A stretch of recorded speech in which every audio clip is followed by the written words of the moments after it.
আজকে আমরা গেতাছি আঙ্গ বাড়ি থেকে মাত্র 1 কিলো দূরে নীলছায়ায়। মেলা মাইসের মহে শুনি খালি নীলছায়া।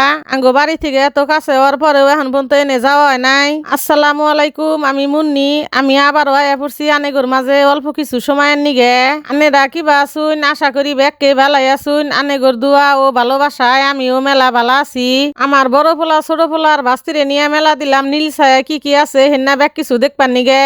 মেলা হন্দিরা সড়কে খাড়াই হয়েছি একটা ভ্যানের নিগে। তা ব্যান পাইতাছি না, অবশেষে একটা ব্যান পাইলাম। এখন এই ব্যান দিয়ে গুড় করে যামুগা। আঙ্গ বাইতে থেকে নীলছায়া এখন তো যাইতি মাত্র 5 টাকা করে ভাড়া। যাই ওই আমরা নীলছায়ার কাছাকাছি আয়া পড়ছি। এখন আঙ্গ আরো কতখানি কাঁচা পথ আইটা জান নাকবো।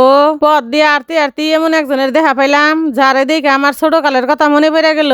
এই যে মানুষটারে দেখতাছেন, আমি যখন ছোট থাকতি প্রাইমারি স্কুলে পড়ছি তখন হের কাছ থেকে হাওয়াই মিঠাই কিনা খাইতাম। পোলার নিগে হাওয়াই মিঠাই কিনার পরে যখন আমার পরিচয় দিছি তখন হে আমার কাছ থেকে আর টেহাই নিব না, আরো আমার উল্টা 1 প্যাকেটে ভাই হা দে।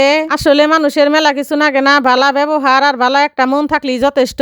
যাই ওই আমরা নীলছায়ার সামনে আয়া পড়ছি। আয়া হেরা দেখি গেটের মধ্যে তালা। আশেপাশে যাইয়া ব্যাগ বাইতে খোঁজ খবর নিছি। বেহেই কয়ে বাইতে কেউ থাকে না, আবার বাড়ির মালিক কবে আহে তাও কেউ কহারে না। আয়া যখন পড়ছি ভিডিও তো করন নাকবই না। হেরা বড় পোলা এক ফাঁক দিয়ে ঢুকা পড়লো। বড় পোলারে ঢুকতে দেখে ছোট পোলায়ও শিক্ষি নাগাইছে ভিতরে ঢুকবার নিগে।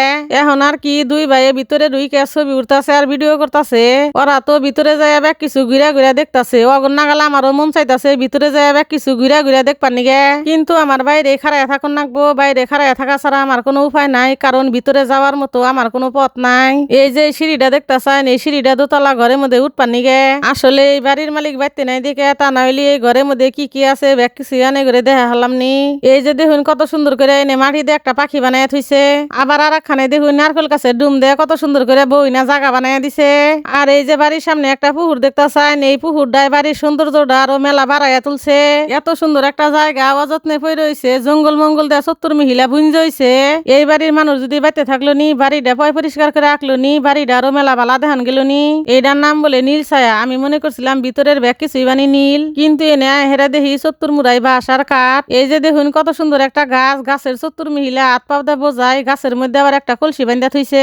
এবার গাছ আমি জীবনেও দেখি নাই। এই গাছের নাম কি কহালাম না, আনেরা যদি কহারইন তাহলে কমেন্ট করে জানাবেন। এই নীলছায়ার বগলে আর একটা বাড়ি আছে, নাম হইলো জীবন মঞ্জিল। চিন্তা করলাম আইসি যখন এই বাড়ি দাও ঘুরা যায়। আসলে আঙ্গ কপালটাই খারাপ। ও বাড়িতে গেছিলাম, ও বাড়ির গেটেও তালা, আবার এই বাড়িতে দেখি এ বাড়ির গেটেও তালা।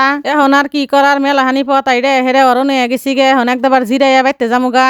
আজকের ভিডিওটা আনেগর কাছে কিবা নাগলো কমেন্ট করে কইয়া যাবেন। আর আমার পেজটা এখনো যারা ফলো করেন নাই ফলো করে দিবেন। তো আজকের ভিডিওটা আর বড় করলাম না, আজকের মতো এই ফোন তো দেখা হবনি অন্য কোনো ভিডিওতে। বেহে ভালো থাকুন জানি, সুস্থ থাকুন জানি। আল্লাহ হাফিজ।